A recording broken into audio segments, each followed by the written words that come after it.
Sejak menit pertama, Bante, di wihara itu Bante, itu ada pengurus A dengan pengurus B berantem. Satu kali, betul ya? Bante, aneh banget. Sistem di wihara itu ndak pas. Begini-begini. Dua kali, betul ya? Lalu yang ketiga, Bante kenal si A ndak? Kenal, kenapa? Dia Bante, orangnya, waduh, buruk. Tiga kali, tati-ampi ya. Nah, kena blacklist. Tapi kalau ketemu ya tetap ramah, betul ya? Semuanya teman, tapi kalau sahabat harus dipilih. Orang ini tidak bijaksana. Anda boleh cerita yang negatif. Kalau sudah cukup akrab, betul? Iya, dan itu tidak masalah. Bapak, Ibu, Saudara bertemu hal yang tidak pas. Misalkan orang ini suka menipu. Masa Anda ceritakan ke anak istri atau suami? Betul ya? Harus diceritakan. Dek, coba lihat orang ini. Ini orang penipu. Kenapa? Begini. Nanti adik lihat sendiri betul apa enggak. Belajar. Ya. Kalau ketemu orang seperti ini hati-hati. Dia ngomong apa jangan langsung percaya. Betul? Kenyataannya Bapak Ibu saya mau tanya. Di luar sana kita sebut di pasar. Ya, di luar sana saya sebut di pasar ya. Nggak harus di pasar. Di namanya di pasar Bapak Ibu Saudara. Ada penipu? Ada. Nasihat jangan gampang percaya orang lain. Kadang-kadang itu ada benarnya, betul? Ya, bahkan Sang Buddha yang selalu positif pun mengingatkan kita, asewa naca balanang. Jangan bergaul dengan orang bodoh. Ya, ini jadi banyak yang saya bahas dari pertanyaan Bapak, tapi pertanyaan Bapak sederhana, apa perbedaan berkah dengan kebijaksanaannya? Orang yang bijaksana, umumnya apapun yang dia lakukan sudah dipenuh dengan berkah. Oleh karena itu, belajarlah menjadi orang bijaksana. Apapun yang Bapak Ibu lakukan penuh berkah. Ya, anumodana pertanyaannya. Ya, silahkan pertanyaan lain kalau ada. Habis ya. Ibu silahkan.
Dia mengerti apa tadi? Enggak kedengaran. Dia mengerti.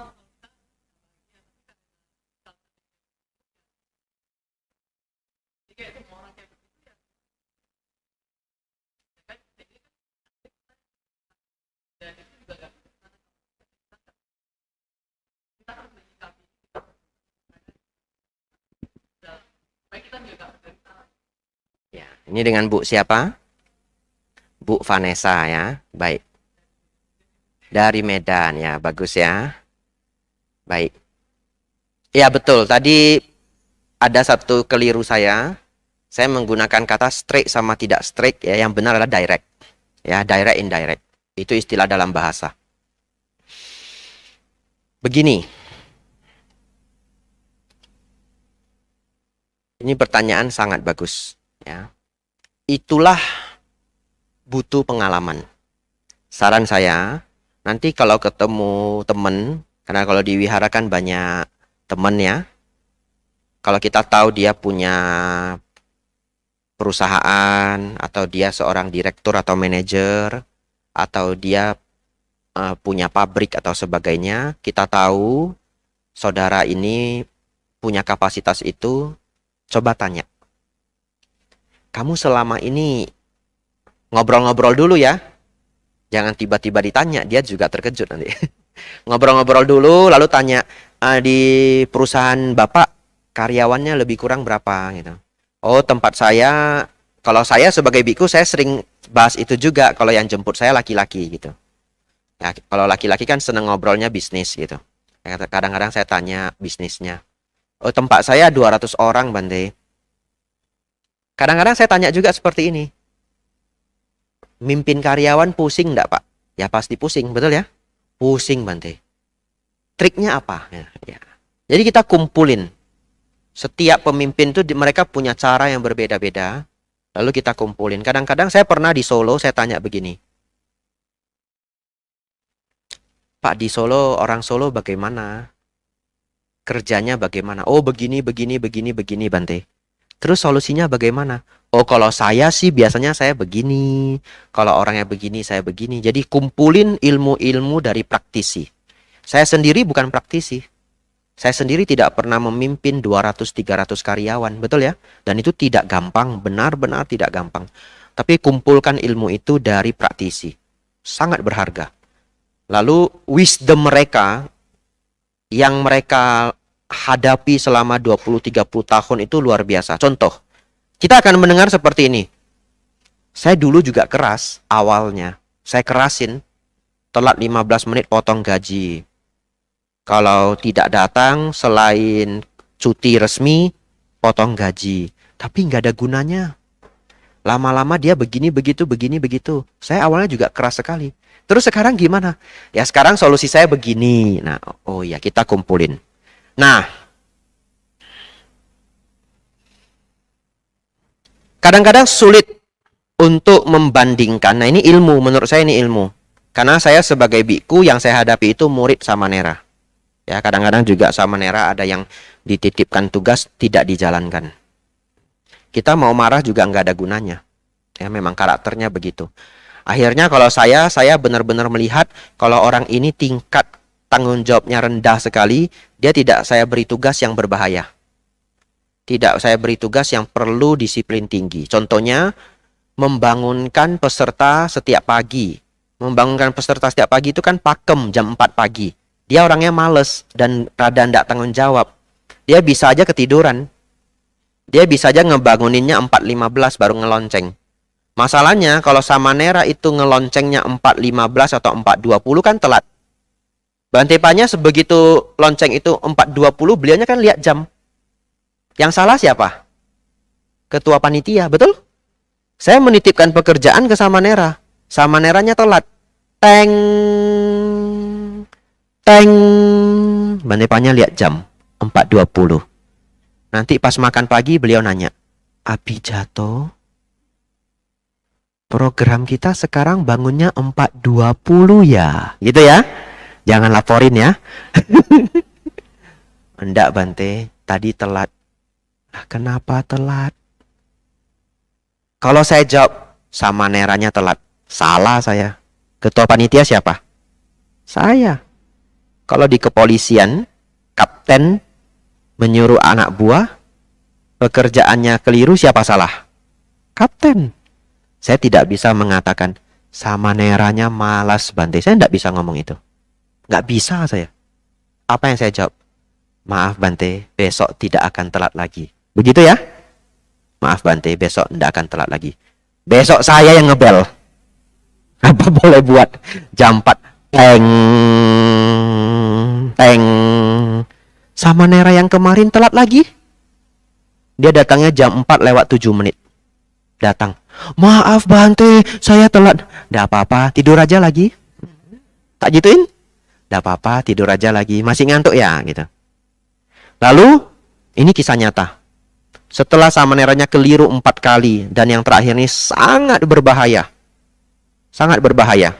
Kelas jam 2 sore. Dan kelas itu harus disiapkan proyektor, mic audio.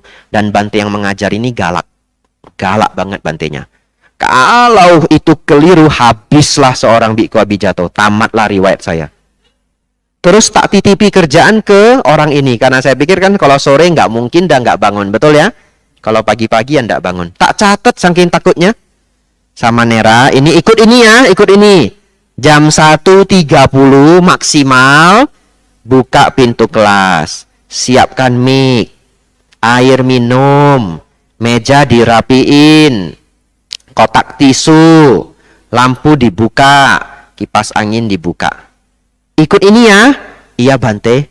Ikut ini ya, baca dulu, baca. Tak gituin. Dia baca 1 sampai terakhir. Nggak boleh nggak kerjain ya, atau mau orang lain aja kerjain. Ini tak tawarin. Bisa Bante, bisa. Yakin ya? Yakin Bante. Jam 1.30 batang hidungnya belum keluar. Tak tungguin dari jauh. Ini Samaneranya kemana? 1.40 belum muncul juga. Jam 1.45 tamatlah riwayatku. Ini kalau tak pasrahin habis saya. Bantenya galak bener. Untung saya nggak pasrahin, tak jagain. 1.45 saya jalan, saya yang kutik, saya yang rapiin semua, siapkan air putih dan yang lainnya. Tahu Samaneranya datang jam berapa? Jam 2:05. Maaf Bante, maaf. Apa yang saya lakukan? Tidak apa-apa Samanera.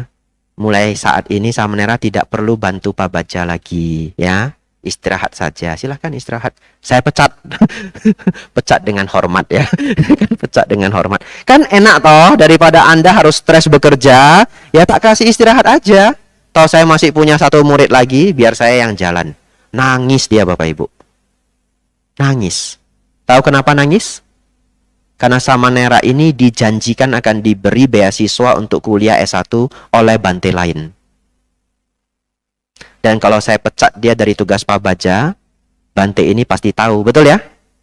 Maka kredibilitas dia hilang. Mungkin dia tidak akan dikuliahkan. Nangis sejadi-jadinya. Tapi ya, saya tidak salah juga ya. Saya harus bagaimana ya? Tidak bisa tak pasrahin. Akhirnya karena kasihan ya, akhirnya saya beri dia tugas yang tidak ada hubungannya dengan waktu. Ya. Sekarang Samaneranya di mana Bante? Sudah lepas jubah, ya. Sudah lepas jubah. Iya, kembali ke pertanyaan Ibu. Ini saya sambil cerita-cerita. Ada hal sangat penting ingin saya sampaikan. Di Singapura, gajinya 30 sampai 50 juta. Betul? Lebih kurang. Saya tidak tahu. Ya. Kalau pekerjaan kantor mungkin ya 20-an sampai 30-an at least. Betul ya?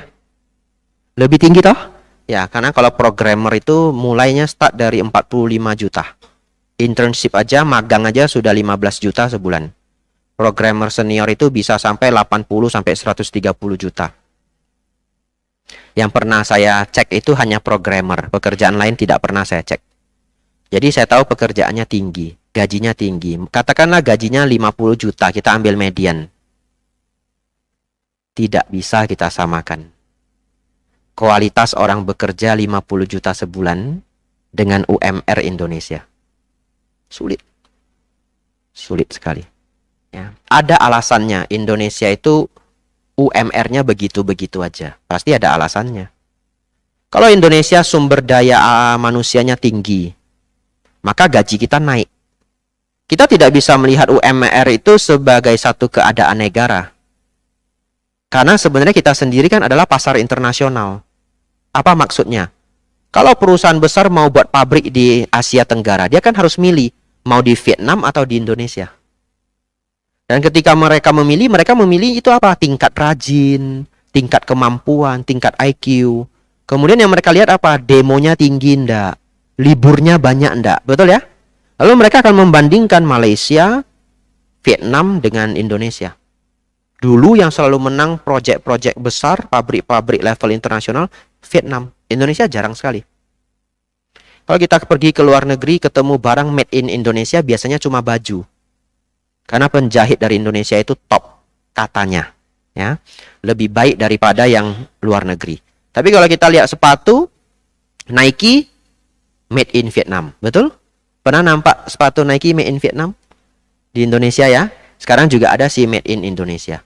Jadi Indonesia sendiri adalah pasar global. Nah, ketika kita berhadapan dengan standar gaji Indonesia, ya kualitasnya adalah standar Indonesia. Kalau kita ke Eropa, mereka dibayar per jam. 1 jam gajinya 15-20 dolar. 1 jam 300.000. Di Indonesia, provinsi yang UMR-nya kecil sekali. 1 minggu mungkin gajinya 300.000. Ya. Oleh karena itu, kita yang harus mencari cara menyesuaikan diri. Ya. Bagaimana caranya? Nanti coba tanya pada para praktisi-praktisi. Gitu ya. Ya, terima kasih pertanyaannya. Ada lagi mau bertanya?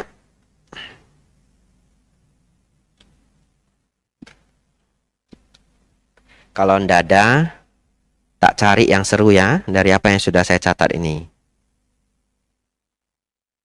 Sebagai penutup.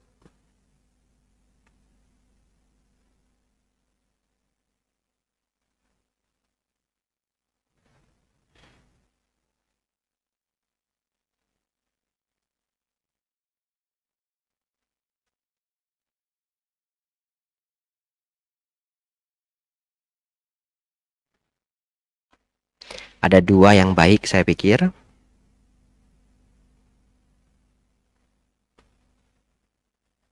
Ada yang mau bertanya? Nah, kalau tidak ada satu hal yang ingin saya sampaikan. Pernah ditanya juga oleh umat, mengapa judi itu bukan pelanggaran 5 sila? Betul ya? Ya, unik sekali ini. Kenapa Sang Buddha tidak memasukkan judi sebagai pelanggaran sila?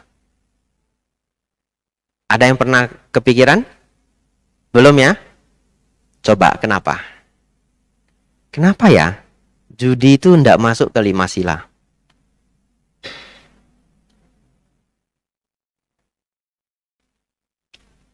Karena pelanggaran 5 sila itu adalah yang secara langsung mengganggu makhluk lain. Ya. Saudara kalau membunuh mengganggu makhluk lain? Mengganggu, ya, nyawanya hilang dan dia merasakan sakit. Anda ngambil barang orang, Anda ganggu orang. Ya. Anda selingkuh, Anda mengganggu keluarga orang. Anda berbohong, berkata kasar, orang langsung terganggu. Impact-nya langsung. Ya. Anda minum minuman keras, lalu Anda mabuk, melakukan hal yang tidak pantas, lempar-lempar barang dan sebagainya, Anda mengganggu orang. Tapi kalau judi bagaimana? Tahu enggak? Judi itu adalah deal. Deal toh? Judi itu adalah deal.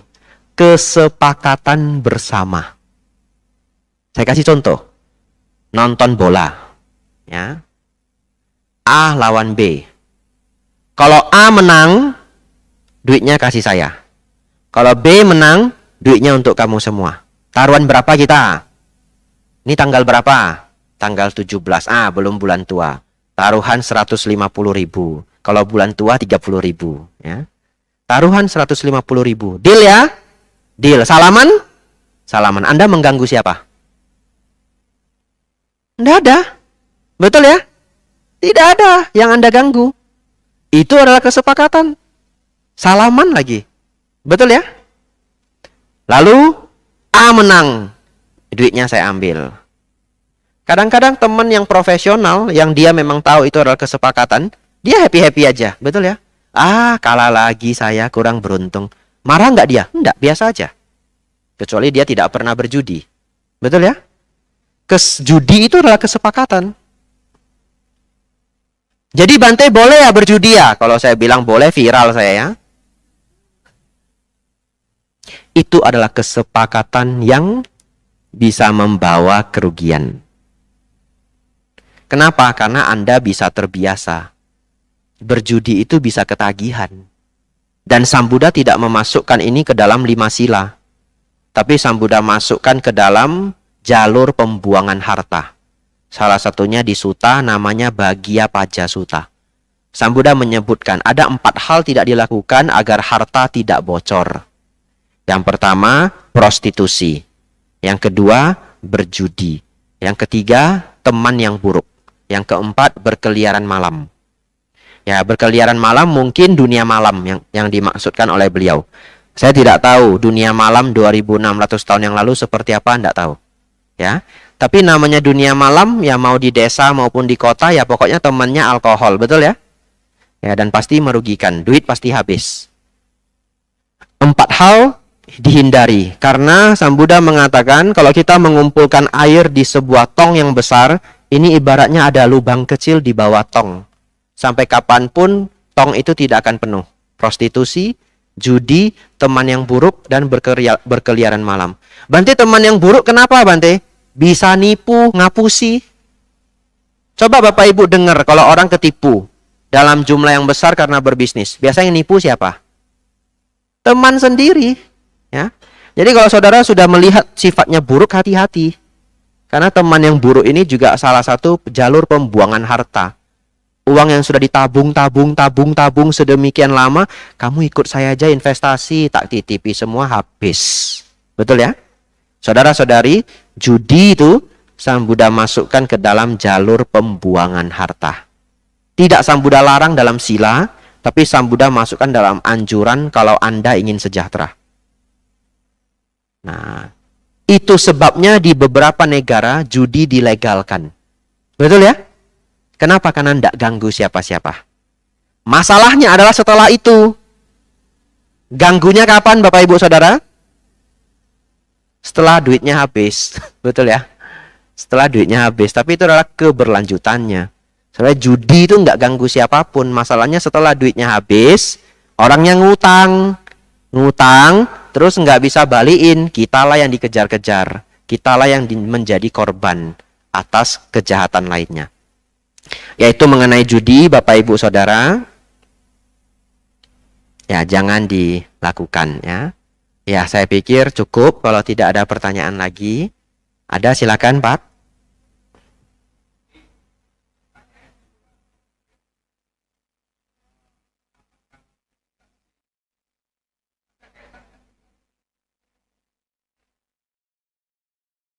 Baik, apakah meditasi berkaitan dengan kesehatan? Jawabannya sangat berkaitan. Ya, kenapa? Karena yang namanya stres itu langsung mengurangi imun tubuh. Ada orang yang kalau stres aja asam lambungnya kumat. Ada orang kalau stres aja jerawatnya naik, ya.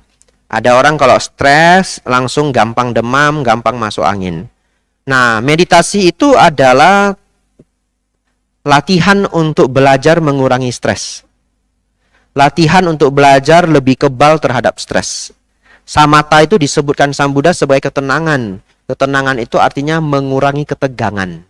Ya, oleh karena itu, orang yang rajin bermeditasi dengan teknik yang benar, dengan pandangan yang benar, maka dia otomatis akan menjadi lebih sehat daripada seharusnya.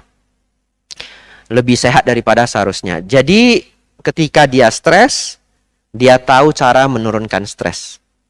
Ya, untuk jangka panjang menjadi sangat menyehatkan. Saya sering kalau pas saya ada waktu, saya dengarkan interview orang-orang yang umurnya tua. Ya, banyak video-video seperti itu di internet. Dan salah satu nasihat dari orang-orang tua yang umurnya 90, 95, 100, salah satunya adalah jangan gampang stres. Ya, jadi jangan gampang stres. Bapak Ibu ingin umurnya panjang, jangan gampang stres. Jangan semua dikhawatirin. Salah satu bukti kalau stres itu sangat merusak badan adalah kalau Bapak Ibu ketemu teman yang bangkrut, ya, atau kena masalah besar, sengketa tanah misalkan, dalam waktu 3 tahun aja dia bisa seperti menua 9 tahun. Ya. Pernah ketemu temannya tiba-tiba tua sekali kelihatannya. Kasihan sekali. Kamu kenapa? Kita mau nanya, kamu kenapa sekarang tua? Kan tidak mungkin ya. Kamu kenapa kok kelihatan tidak seger gitu? Iya, saya sengketa tanah. Oh, sudah berapa lama? 3 tahun. Terus gimana ya? Masih jalani. Badannya jadi tua, jadi kurus. Ya, itu efek langsung dari stres. Kalau dia selama ini bermeditasi, menghadapi sengketa tanah tetap stres, tapi stresnya tidak setinggi itu. Ya, yang harusnya badannya menua 10 tahun umur sel, mungkin dia hanya menua 4 tahun atau 3,5 tahun umur sel. Ya. Iya, meditasi sangat baik untuk kesehatan. Ya, anumodana pertanyaannya, Pak. Ada lagi mau bertanya? Boleh Ibu di belakang silakan.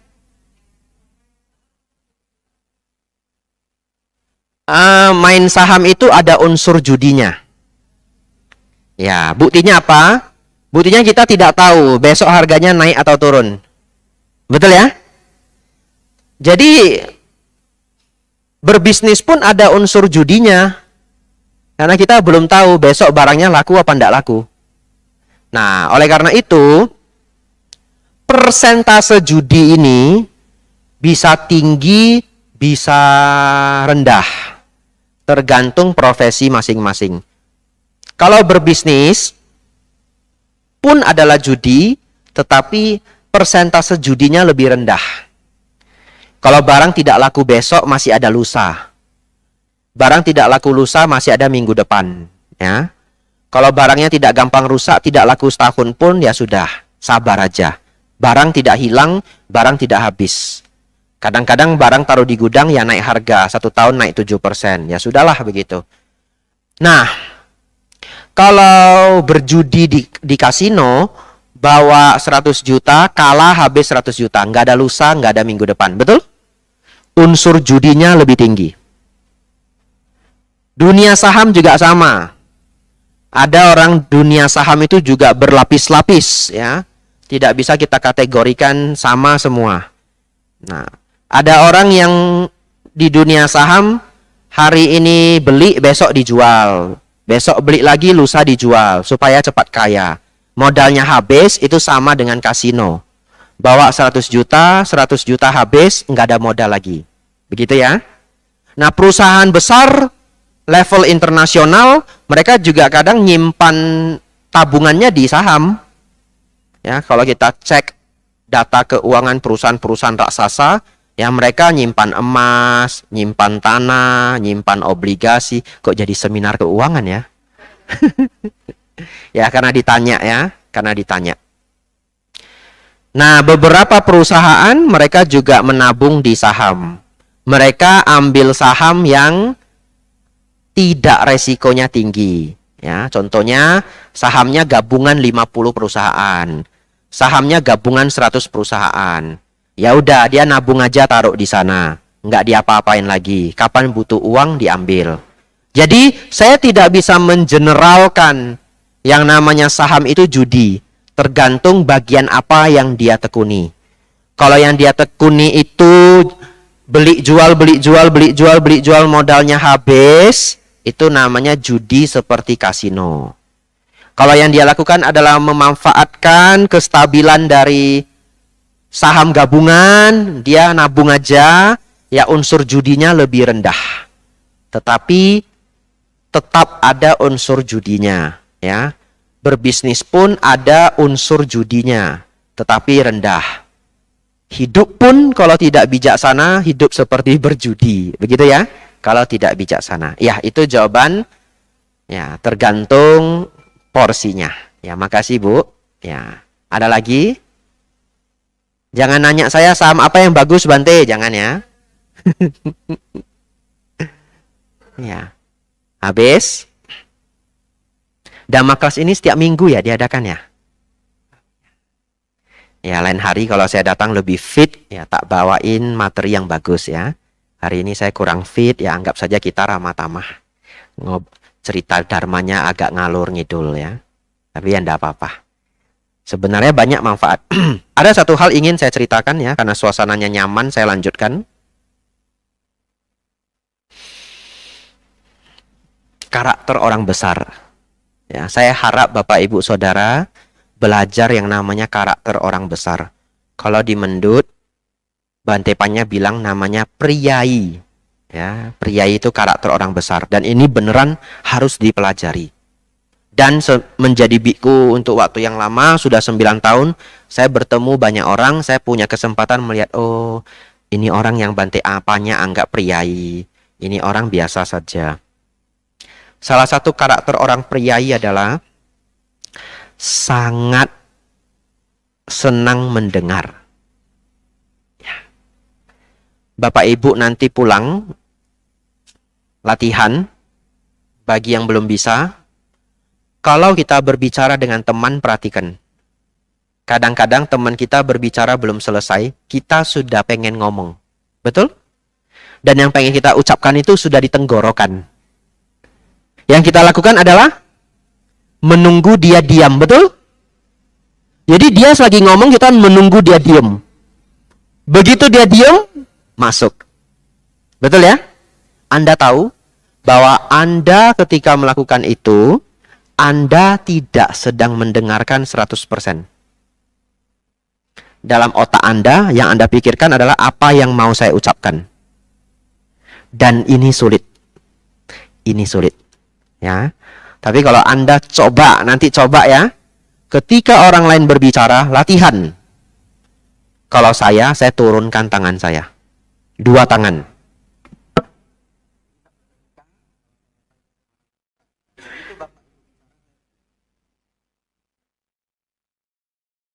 Dan ketika saya begini, saya tidak banyak berpikir. Saya benar-benar menjadi spon yang siap untuk menyerap apa yang akan Anda sampaikan. Dan saya mendengarkan dengan sepenuh hati. Ya. Tapi kalau Bapak Ibu nanti saya mau cerita dan saya tidak begini, dengerin Anda, tapi saya begini, ya Bu, ada apa? Artinya saya sedang sibuk ya. Artinya saya sedang sibuk. Mohon maaf ya. Mungkin saya ada janji. Kadang sebagai biku kita ada janji ya.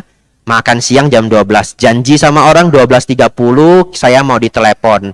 Masalah talk show di Makassar. Masalah Magabudi di Kota Medan. Betul ya? Jadi Bapak Ibu jangan berpikir janji itu harus ditemui orang. Janji nelepon itu juga janji. Ya, tapi kalau secara umum orang bercerita dan saya tidak sibuk, saya turunkan tangan saya dan saya dengarkan dengan sepenuh hati. Di saat itu saya tidak ingin berbicara. Tak dengarin sepenuh hati. Dan orangnya ngomong. Lalu kalau Anda mendengarkan sepenuh hati, ciri-cirinya apa? Anda akan bertanya. Kalau Anda mendengarkan sepenuh hati, umumnya kita akan bertanya. Kenapa? Penasaran. Pasti masih ada hal yang belum kita ketahui. Tapi kalau Anda tidak siap untuk mendengar, Anda hanya mau berbicara saja. Kadang orang berbicara belum selesai, Anda sudah masuk. Nah, pernah enggak ketemu orang yang kalau kita ngobrol sama dia nyaman sekali? Pernah? Pernah ya, itu rahasianya. Saya enggak tahu kenapa kalau ketemu dia seneng. Pernah? Enggak tahu kenapa kalau ketemu dia seneng. Apa rahasianya? Rahasianya dia tidak banyak bicara. Kecuali pada saat porsinya. Dan kalau dia mendengarkan sepenuh hati. Ya. Kan tidak mungkin Bante silakan memberikan dhamma desana terus saya nunggu. Kan tidak mungkin ya. Kalau porsi saya ceramah, saya berceramah. Tapi Bapak Ibu tahu, kalau saya sudah berkumpul dengan para biku atau perjalanan di mobil, kalau saya tidak ditanya, saya akan diam. Dan kalau ada yang cerita, saya mendengarkan sepenuh hati. Dan kalau berkumpul dengan para biku, saya hampir tidak pernah menjelaskan apapun. Walaupun saya mengerti. Saya diam aja. Kecuali ditanya. Saya hanya sibuk bertanya. Jadi berkumpul di mobil, Bante Catamano, Bante Santacito. Contoh ya, Bante Joti Damo. Saya di mobil berempat. Apa yang saya lakukan? Bante di Tanah Putih pembangunan ya? Oh iya, Oso pembangunan. Beliau jelaskan. Terus nanti perubahannya apa Bante yang paling besar? Oh itu rumah abunya mau dibongkar. Betul ya? Saya hanya bertanya. Ke Bante Santacito, Bante STAB bagaimana Bante? Gitu. Lalu kalau beliau berdua cerita hal yang saya tahu, saya belum tentu juga akan menjelaskan. Ya, itu kebiasaan saya. Dan ternyata itu membawa kenyamanan luar biasa bagi orang lain. Ya. Jadi orang tahu banyak, kalau bicara terus juga nggak ada yang mau mendengar. Betul ya? Bante Santacito ngobrol sama Bante Joti Damo. Contoh aja ya. Auso, itu fish oil itu sama krill oil. Minum krill oil aja, lebih bagus. Tahu krill oil? Minyak udang. Warnanya merah. Misalkan ya, saya duduk di belakang, saya 7 wasa, paling muda. Bante Santacito ngobrol sama Bante Joti mengenai fish oil dengan krill oil. Bante Joti membuat kesimpulan, krill oil lebih bagus auso. Ke Bante Santacito, jangan minum fish oil. Saya yang mengerti banget masalah vitamin, expert masalah vitamin, saya diam aja kalau nggak ditanya. Kenapa? Bagaimana kalau setiap orang bicara sedikit saya masuk? Bukan Bante, fish oil sama krill oil itu beda fungsinya. Fish oil itu Bante, EPA-DHA-nya tinggi. Krill oil, EPA-DHA-nya rendah. Cuma kelebihannya Bante, krill oil itu ada astaxanthin, jadi warnanya merah. Fungsinya untuk apa? Untuk mengurangi peradangan. Kalau Bante minumnya krill oil, nanti lutut yang sakit, ya bahu sakit akan berkurang. Karena ada astaxanthin. Jadi dua-duanya bermanfaat. 1 jam tak cerita. Apa yang terjadi setelah itu? Kalau kemana-mana, gak usah ajak Abi jatuh. Gak usah ajak Abi jatuh. Gak usah diajak. Iya, ini umum, Bapak Ibu pasti juga sudah tahu hal ini. Tapi ada satu hal yang sangat bagus. Dulu saya diberitahu oleh Bante Panya juga. Beliau memberitahu singkat sekali, kemudian saya belajar sendiri. Beliau hanya bilang begini. Ya, Biku Abi jatuh perhatikan. Ya. Orang-orang yang biasanya priayi, itu lebih banyak mendengar daripada berbicara. Itu yang disampaikan Bante Panya ke saya. Tak tanya, priayi maksudnya apa Bante? Nah, saya masih ingat. Lalu beliau jelaskan. Sejak itu saya mulai perhatikan. Dan benar. Terutama kalau belum akrab. Ya, terutama kalau belum akrab. Kalau sudah akrab ya ngobrol seperti teman, ya. Tapi kalau belum akrab, umumnya orang-orang besar itu, orang-orang priayi karakternya besar ya, sangat senang mendengarkan. Sebaliknya, ya, yang tidak priayi sangat suka bicara. Ini orangnya nggak di sini, pengen sekali saya nasihati, tapi saya nggak sampai hati. Saya tak nasihatinya di umum aja. Mana tahu para dewa menyampaikan ke orangnya. Ya, saya beberapa hari ini ketemu orang. Tidak boleh cerita siapa. Karena saya terbiasa mendengar, kalau Bapak Ibu cerita sesuatu, saya akan mendengar sepenuh hati. Tapi ada efek sampingnya. Kadang-kadang kita ketemu orang yang tidak pinter berbicara. Sebegitu berbicara, 1 jam nggak ada jedahnya. Ngerti ya? Nggak ada putusnya. Padahal sebenarnya berbicara yang baik itu harus ada putusnya.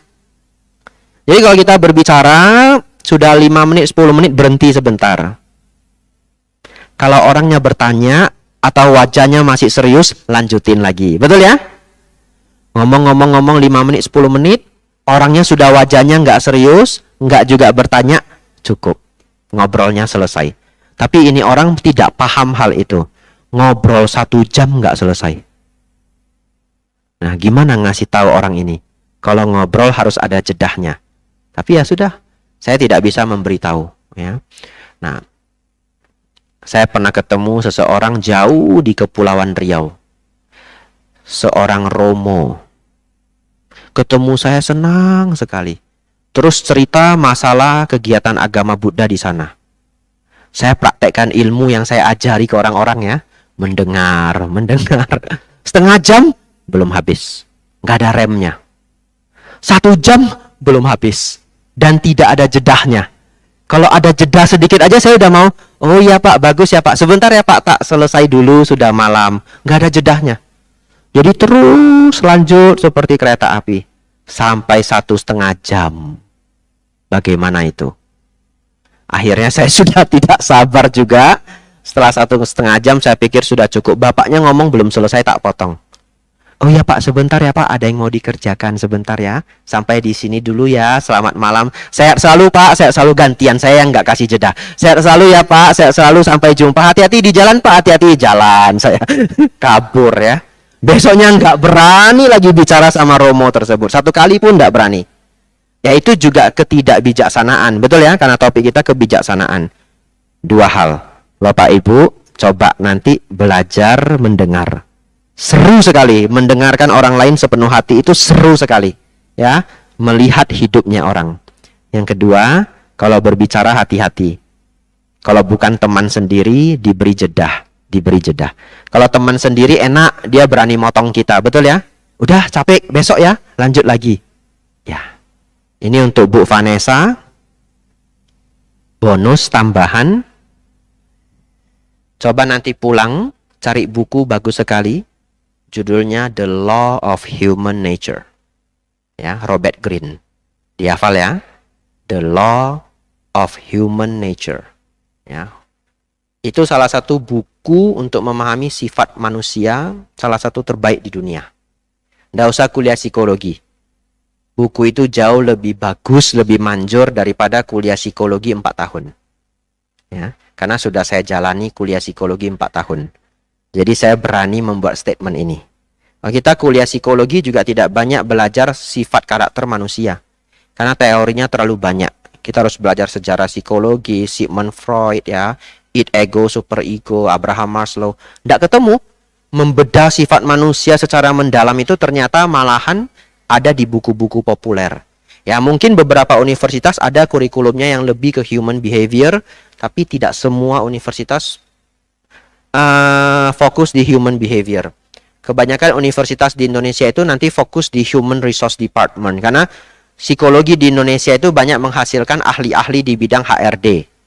Sehingga seperti sudah menjadi trademark gitu. Kalau psikologi di Indonesia ya HRD atau psikologi pendidikan, jadi konsultan-konsultan di sekolah. Sehingga sangat jarang di Indonesia itu melahirkan psikolog yang jago di human behavior, sifat manusia. Jadi malahan lebih banyak dari buku populer. Nanti pulang nyari buku judulnya The Law of Human Nature ya. Nanti kalau sudah habis buku itu, mau baca buku yang lain, nunggu saya datang lagi ya. Tak kasih 1 dulu. Kalau sekaligus dikasih 3, nanti jadi ndak baca. Bante, The Law of Human Nature sudah habis Bante. Saya mau baca buku apa lagi? Nanti tak kasih dua buku lagi.